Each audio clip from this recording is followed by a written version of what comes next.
آج جو ہمارا بیان کا موضوع ہے کہ رمضان کا استقبال کیسے کیا جائے، رمضان کی پریپریشن کیسے کی جائے۔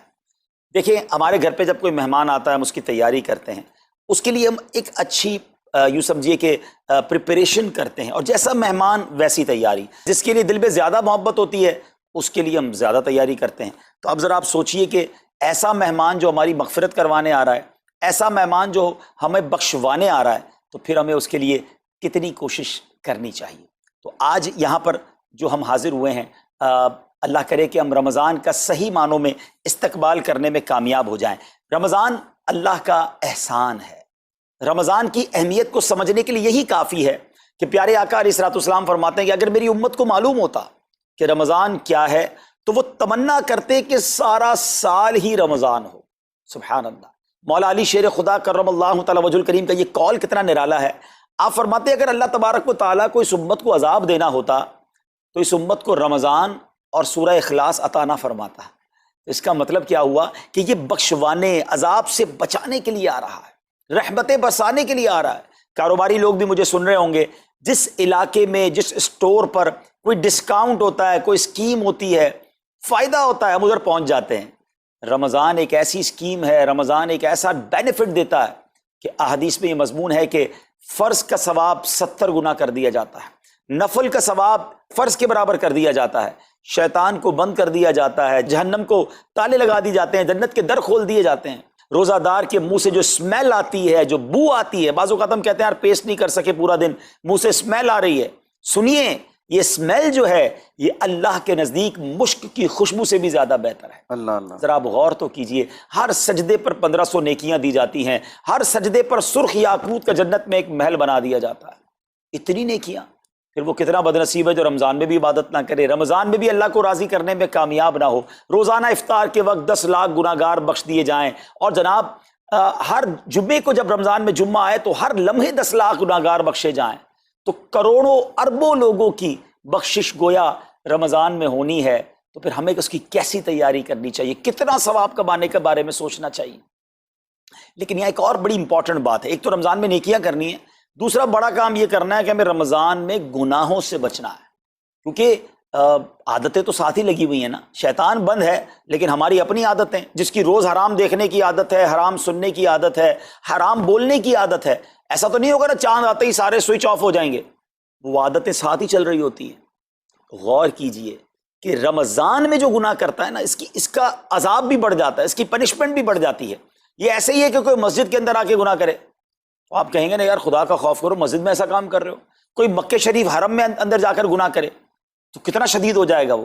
تو رمضان جب اتنا مقدس مہینہ ہے، اس میں گناہ کرنا، اس کی پنشمنٹ بھی زیادہ ہے۔ ایک بار مولا علی شیر خدا کرم اللہ تعالی وجہ الکریم نے ایک قبر والے کا حال دیکھا، اور دیکھا اس قبر والے پر عذاب ہو رہا ہے، اور وہ چلانے لگا، عرض کرنے لگا اے علی میری مدد فرمائیے، اللہ کی بارگاہ میں سفارش کیجئے۔ مولا علی شیر خدا نے ہاتھ اٹھائے کہ اے مولا اسے بخش دے۔ ارشاد ہوا اے علی اس کی سفارش نہ کریں۔ عرض کی مولا وجہ کیا ہے؟ ارشاد فرمائے رمضان کے روزے تو رکھتا تھا مگر رات گناہوں سے باز نہیں آتا تھا۔ روزے رکھ کر گناہ کرنے والے کو اتنا عذاب، تو جو روزے ہی نہ رکھے، ایسے بھی لوگ ہیں جو رمضان میں روزے نہیں رکھتے۔ پلیز اس کو ایزی نہ لیں۔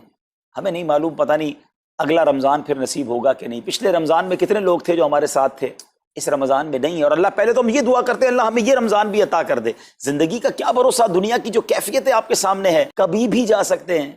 تو پھر اس رمضان کو تو سمجھ لیں بس ایک موقع بنا دیں، لائف چینجنگ ایکسپیرینس بنا دیں کہ بس اس میں عبادت کرنی ہے، اس میں خوب سجدے کرنے ہیں، اس میں روزے رکھنے ہیں، اس میں تراویح پڑھنی ہے، اس میں گناہ نہیں کرنے ہیں۔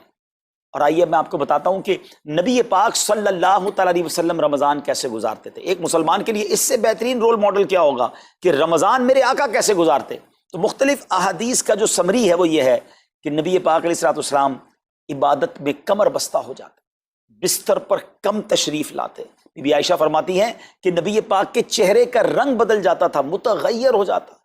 کیوں؟ کہ نبی پاک پر خوف خدا طاری ہوتا، آپ گر گڑاتے، آپ رات بھر التجائیں کرتے۔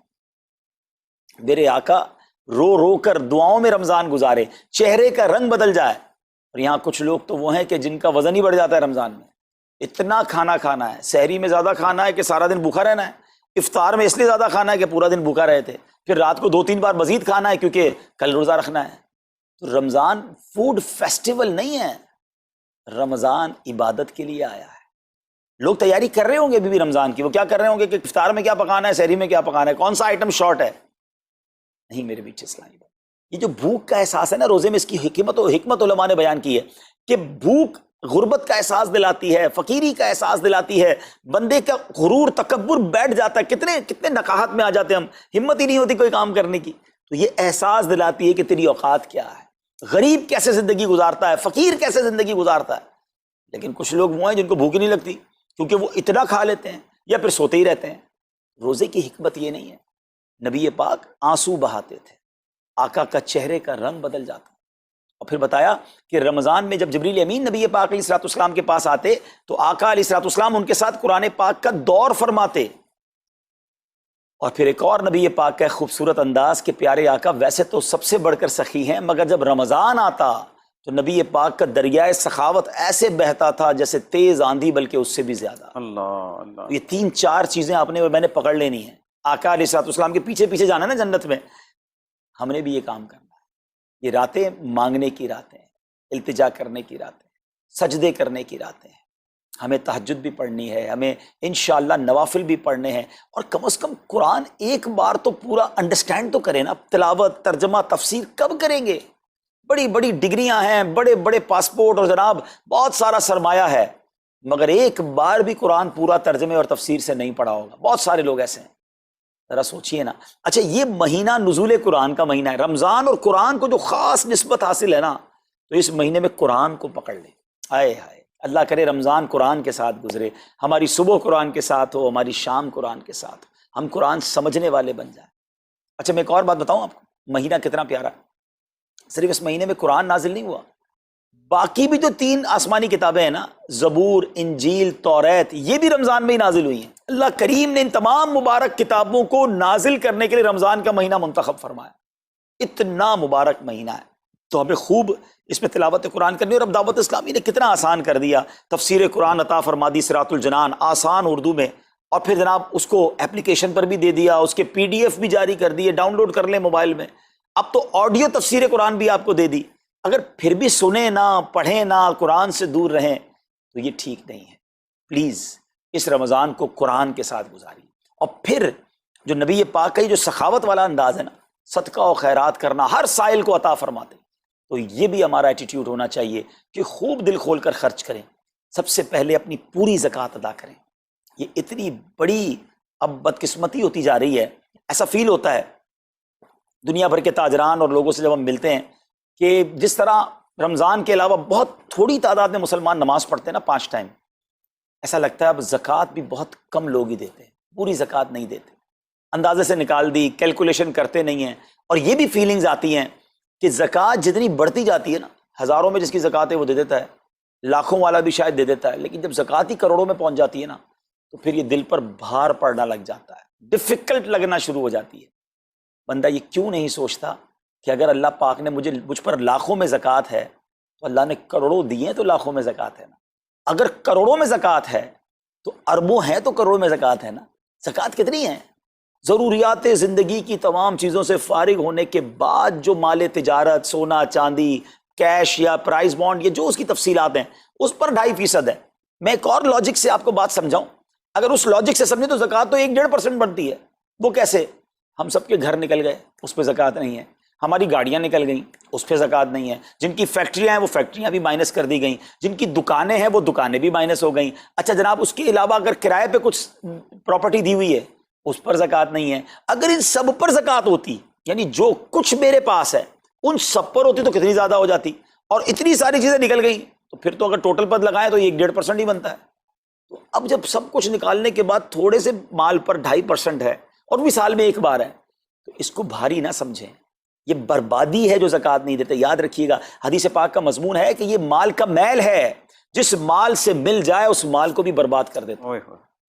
بربادیاں آتی ہیں، بے سکونیاں آتی ہیں، بیماریاں آتی ہیں، اور آگے جو دے دیتا ہے سبحان اللہ، اس کے بارے میں حدیث پاک میں آتا ہے کہ اپنی زکوٰۃ دے کر اپنے مالوں کو مضبوط قلعوں میں قید کر لو، اپنے مال کو سیکیور کریں۔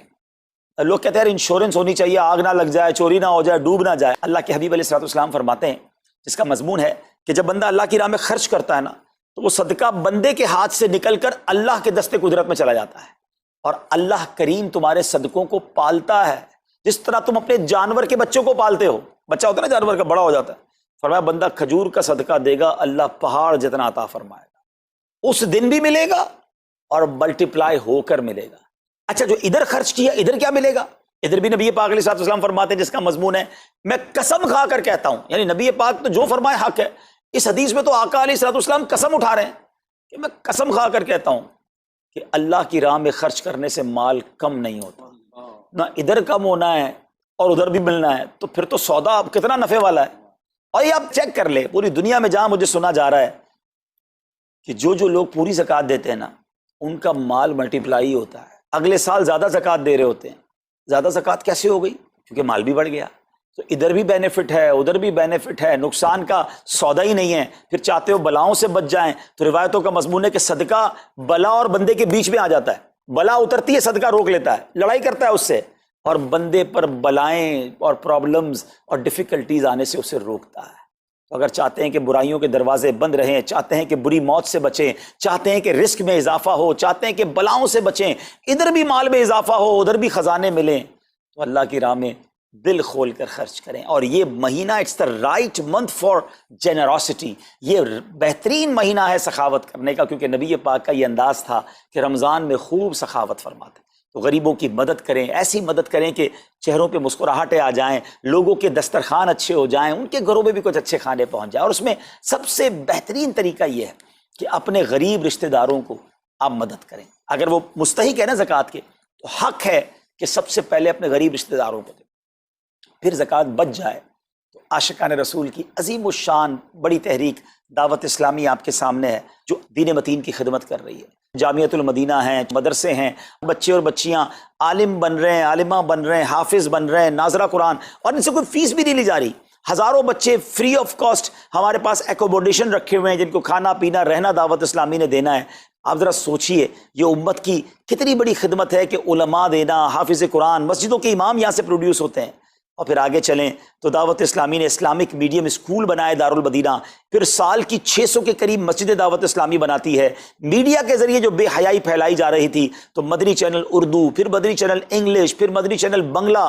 اب بچے مذہبی پروگرام اتنا غور سے نہیں دیکھتے تھے، وہ اپنے بچوں کے آئٹمز دیکھنا چاہتے تھے، تو گناہوں بھرے کارٹونز اور پروگرام سے اور پوئمز سے چھڑانے کے لیے Islamic poems, Islamic cartoons, Islamic بچوں کے پروگرام، تاکہ بچے بھی جو ہے وہ الحمدللہ بچے رہیں۔ اور اب اس کی کیا زبردست پاپولیرٹی ہے کہ آپ کڈز مدنی چینل کے یوٹیوب چینل پہ جائیں، ہمارا ایک ایک کلپ 10 ملین 12 ملینز میں دیکھا جا رہا ہے۔ تو کون دیکھ رہا ہے؟ وہ بچے جو گناہوں بھرے کارٹونز دیکھتے تھے، اب الحمدللہ اللہ رسول کی باتیں وہاں سن رہے ہیں۔ پھر آگے چلیں تو دعوت اسلامی جناب یہ دینی کاموں کے ساتھ ساتھ جو ویلفیئر کے کام کر رہی ہے، غریب مسلمانوں کی امداد کا کام، زلزلے اور سیلاب زدگان کی ریسکیو کرنے کا کام، گونگے بہرے نابینا اور معذور افراد کی ریہیبلیٹیشن کا کام، تھیلیسیمیا کے مریضوں کو خون دینے کا کام، 26 لاکھ مسلمانوں کو دنیا بھر میں راشن، کھانا، پانی صرف اس ایک سال میں دعوت اسلامی نے پہنچایا۔ تو یہ کمال کی آرگنائزیشن ہے۔ دیکھیں آپ دنیا کی بہت ساری این جی اوز کو جانتے ہوں گے، کوئی مدرسے چلاتا ہے تو مدرسے ہی چلاتا ہے، کوئی مسجد بناتا ہے تو مسجد ہی بناتا ہے، کوئی کھانا کھلاتا ہے تو کھانا ہی کھلاتا ہے، کوئی جناب غریبوں کی مدد تو وہی کام، کوئی ہاسپٹل تو ہاسپٹل۔ دعوت اسلامی ان ون امبریلا اتنے ساری ڈائیورسٹی کے ساتھ جو دین کی خدمت کر رہی ہے، دنیا میں اس کی مثال نہیں ملتی ہے۔ لاکھوں لوگوں کو دین بھی سکھایا جا رہا ہے، غیر مسلموں کو مسلمان بھی بنایا جا رہا ہے، بے عملوں کو با عمل بنایا جا رہا ہے، بے پردہ خواتین کو با پردہ بنایا جا رہا ہے، بے نمازیوں کو نمازی بنایا جا رہا ہے، ماں باپ کے نافرمان فرما بردار ہو رہے ہیں، شراب اور نشے کے عادی چھوڑ کر نمازی بن رہے ہیں، تو جہاں مریض ہیں ان کو خون بھی دیا جا رہا ہے، گھر میں بیٹھ کر میڈیا کے ذریعے اور سوشل میڈیا کے ذریعے لوگوں تک دین پہنچایا جا رہا ہے۔ تو یہ کمال کی ڈائیورسٹی ہے۔ تو میں تو سچ بتاؤں، یہ جملہ کہا کرتا ہوں کہ میرے اور آپ کے پیسوں کا نصیب ہے کہ وہ دعوت اسلامی میں لگ جائے۔ تو یہ آپ آگے بڑھیے اور دین کے اس کام میں مزید حصہ ملائیے۔ خاص طور پہ فار ایسٹ میں آپ دیکھ لیں، کوریا میں، ہانگ کانگ میں، اور جناب یہ سری لنکا میں، تھائی لینڈ میں، ملیشیا میں، کتنے جاپان میں، کتنے ملکوں میں دعوت اسلامی کام کر رہی ہے اپنی اپنی بساط کے مطابق۔ اور لیکن ابھی مزید ادارے بنانے ہمیں، ان ملکوں میں بھی بنانے، ان ملکوں میں بھی آگے بڑھنا ہے۔ تو اگر آپ بھی چاہتے ہیں کہ میرے آقا کے عشق کا پیغام، سنت رسول کا پیغام، مسلک اعلیٰ حضرت کا پیغام، نبی پاک کے دین کا پیغام پوری دنیا میں پھیلے، تو وی ہیو ٹو سپورٹ دعوت اسلامی، نہ صرف فائنینشلی، پریکٹیکلی بھی. ہمیں آپ بھی چاہیے، خود حصہ ملائیں نا. سیدنا عثمان غنی رضی اللہ تعالیٰ عنہ نے صرف مال نہیں دیا تھا، آپ پریکٹیکلی بھی نبی پاک کے ساتھ شریک ہوتے تھے نا. تو آپ اپنے عطیات بھی دیں، اور دنیا کے جن ملکوں میں آپ مجھے سن رہے ہیں وہ دعوت اسلامی والوں کے دست و بازو بنے. کمزوری کہاں نہیں ہوتی، ہاں ہمارے گھر میں کمزوری ہوتی ہے، ہم سب مل کر کام کریں گے تو کمزوریاں بھی دور ہوں گی اور ترقی آ جائے گی اور ہمیں اس کا ثواب بھی ملے گا. تو آج میں دنیا بھر میں جہاں مجھے دیکھ رہے ہیں، پلیز اچھی نیتیں کریں. اچھا ایک بات اور سن لیں، ہم بعض اوقات کیا سوچتے ہیں کہ ہمارے ملک کا خرچہ مثال کے طور پہ $20,000 ہے، وہ ہم لوگوں نے کر لیا، اب اور چندے کی کیا ضرورت ہے. دعوت اسلامی کسی ایک ملک کی نہیں ہے، انٹرنیشنل دعوت اسلامی کے لیے سوچیں. دنیا میں جہاں بھی دین کا کام ہو رہا ہے وہ میرا ہے. یہ میں اپنے ملک اور اپنی سٹی کے بارے میں سوچوں گا تو شاید میں بڑا کام نہ کر سکوں. آپ کو تو موقع مل رہا ہے انٹرنیشنلی مدنی کاموں میں اپنا حصہ ملائیں. تو دعوت اسلامی کو دل کھول کر سپورٹ کریں. ہم انشاءاللہ جتنے عطیات بڑھیں گے انشاءاللہ مزید مدنی کام بڑھانے کا ارادہ رکھتے ہیں. اللہ کریم اپنی بارگاہ میں ہم سب کا جمع ہونا قبول فرمائے اور دل کھول کر خرچ کرنا نصیب فرمائے، اور اس رمضان کو ہماری مغفرت کا ذریعہ بنا دے. اس رمضان کو نبی پاک علیہ الصلوۃ والسلام کے نقش قدم کے مطابق چل کر گزارنے کی توفیق عطا فرمائے. صلو علی الحبیب صلی اللہ تعالی علی محمد صلی اللہ علیہ وسلم. میرے اعمال کی اصلاح کرم سے کر دے. الحمدللہ رب العالمین والصلاة والسلام على سید المرسلین، اما بعد فاعوذ باللہ من الشیطان الرجیم، بسم اللہ الرحمن الرحیم. الصلاة والسلام علیک یا رسول اللہ وعلى آلک واصحابک یا حبیب اللہ. الصلاة والسلام علیک یا نبی اللہ وعلى آلک واصحابک یا نور اللہ. قبر کا سفر ہم سب نے کرنا ہے. آج ہمارے گھر میں لائٹ جائے تو جنریٹر ہونا چاہیے. گرمی میں بغیر لائٹ کے جس کو نیند نہ آتی ہو، نرم تکیہ نہ ہو تو نیند نہ آتی ہو، نرم بستر نہ ہو تو جسے نیند نہ آتی ہو، جس کے کمرے میں اگر اندھیرے میں کوئی چھوٹا سا کیڑا آ جائے، کوئی چوہا آ جائے، چھپکلی آ جائے تو جس کی چیخ نکل جاتی ہو، جس کو اکیلے کمرے میں اندھیرے میں ڈر لگتا ہو. ہم جیسا کمزور انسان جب قبر میں جائے گا تو سوچو وہاں اگر اللہ نہ کرے جہنم کی آگ بھڑکا دی گئی، وہاں اگر اللہ نہ کرے سانپ اور بچھو آ گئے، ادھر تو میرے اور آپ کے جسم پر کوئی کیڑا آئے تو فوراً ہٹا دیتے ہیں. اس وقت تو کیڑے ہوں گے تو بھی بندہ نہیں ہٹا سکے گا. وہ دیکھ رہا ہوگا کہ میرے جسم پر کیڑے رینگ رہے ہیں، مگر یہ طاقت نہیں ہوگی کہ اپنے آپ سے اسے دور کر سکے. اے میرے پیارے اسلامی بھائیوں اور مدنی چینل کے ناظرین، آپ کا کبھی نہ کبھی تو قبرستان جانے کا اتفاق ہوا ہوگا نا.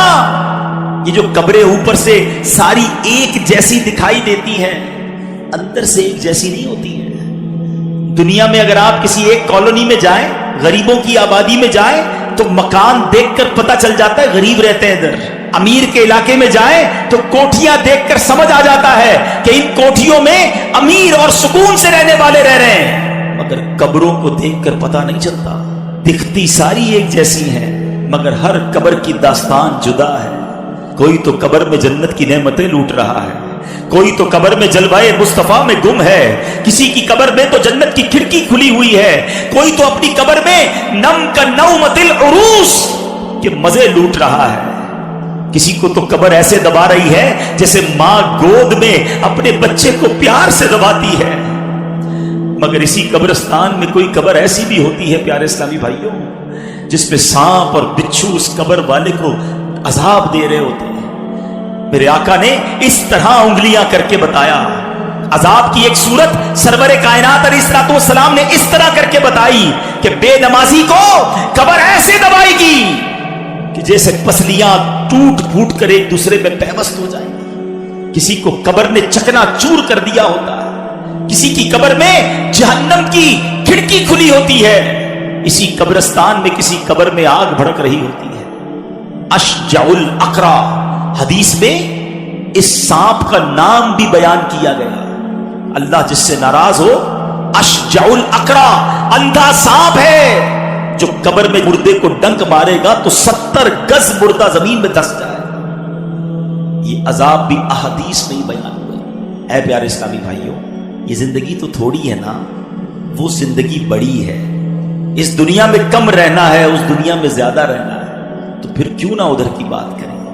جلیل القدر تابعی سیدنا حسن بصری رحمت اللہ تعالی علیہ ایک بار اپنے گھر کے دروازے پر تشریف فرما تھے. وہاں سے جنازہ گزرا، آپ بھی اٹھے اور جنازے کے پیچھے چل دیے.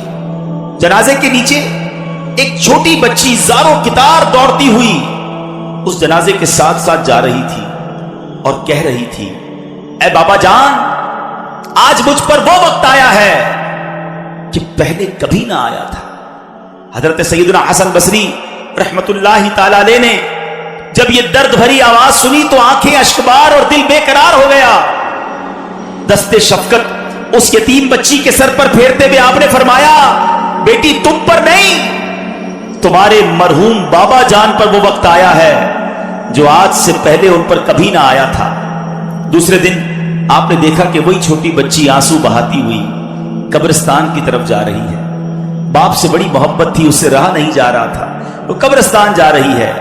سیدنا حسن بصری رحمت اللہ تعالی علیہ بھی حصول عبرت کے لیے اس بچی کے پیچھے پیچھے قبرستان کی طرف چل دیے.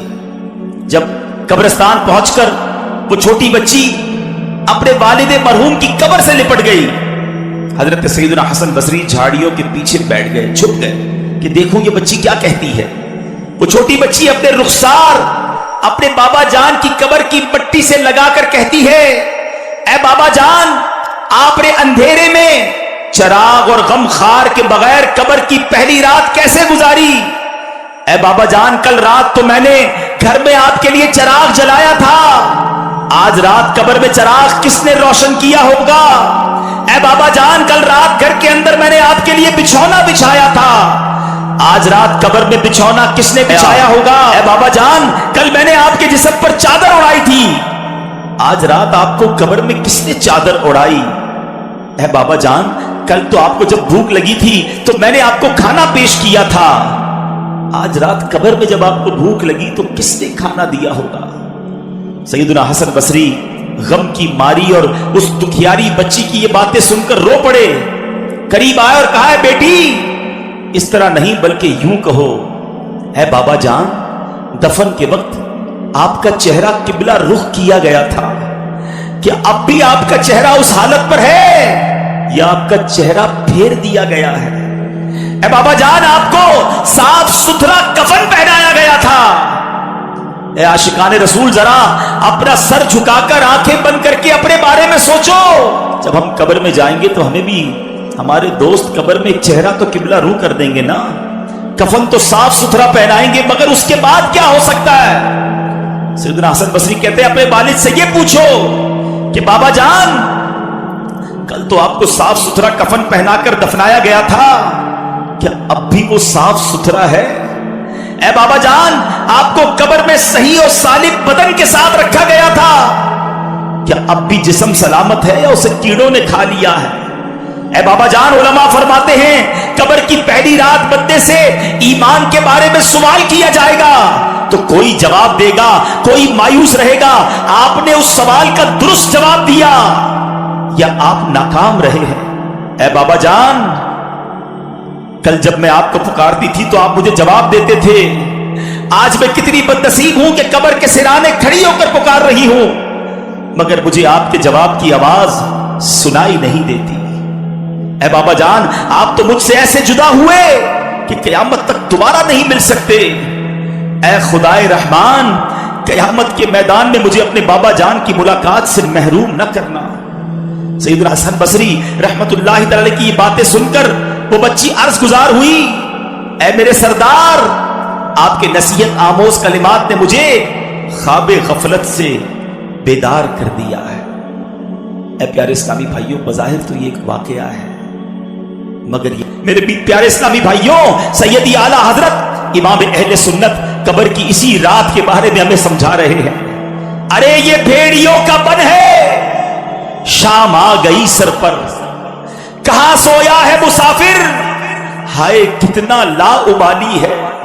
اندھیرا گھر اکیلی جان،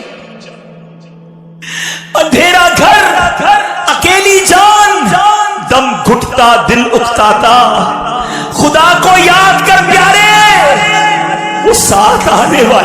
دنیا سے جانے والوں کو یاد رکھنا چاہیے۔ آہستہ آہستہ یہ رسم بھی ختم ہوتی جا رہی ہے، بات بھی ہوتی کم ہوتی جا رہی ہے۔ آپ دیکھیں کہ کتنے لوگ ہیں جن کے ماں باپ چلے گئے ہیں اور وہ سوچیں کہ وہ کتنا انہیں یاد کرتے ہیں، اور جب یہ بے رخی یہ دنیا دیکھتے ہیں، یہ نئے رنگی یہ دنیا دیکھتے ہیں، لوگوں کا بھول جانا دیکھتے ہیں، تو مزید دل پر ایک چوٹ لگتی ہے کہ یار جب میں چلا جاؤں گا، جب ہم چلے جائیں گے، تھوڑے دن تک، تھوڑے مہینوں تک، ہو سکتا ہے ایک آدھ سال تک کوئی یاد کرے گا، اس کے بعد کسی کا کچھ رکتا نہیں ہے، دنیا چلتی رہتی ہے۔ وہ کہتے نا ایک قبر پر ایک کتبہ لگا ہوا تھا، مجھے لگتا تھا میں اہم تھا اور یہی میرا وہم تھا۔ ہمیں لگتا ہے میں بہت اہم آدمی ہوں، میرے جانے سے بڑا فرق پڑ جائے گا، میں نہیں ہوں گا تو بہت لوگوں کو امپیکٹ کریٹ ہوگا، یہ بھول ہے ہماری۔ دنیا پہلے سے چل رہی ہے اور اب بھی چلتی رہے گی، اب تو اور بے رخی ہو گئی ہے۔ پہلے چلے لوگ ماں باپ کو، مرنے والوں کو بہت یاد کرتے تھے، جیسے جیسے دن گزرتے جا رہے ہیں لوگوں کے بس صرف گھر والے، چونکہ وہ بہت کلوز ہوتے ہیں، ان کو شاید یاد زیادہ رہتا ہے، باقی دوست احباب دنیا والے تھوڑے عرصے کے بعد سب کی اپنی زندگی ہے، سب کا اپنا معمول ہے، اور یہ ہم سب کو احساس دلاتا ہے کہ میں اور آپ بھی جائیں گے اور پھر شاید دنیا میں یاد کرنے والا کوئی نہیں ہوگا۔ لیکن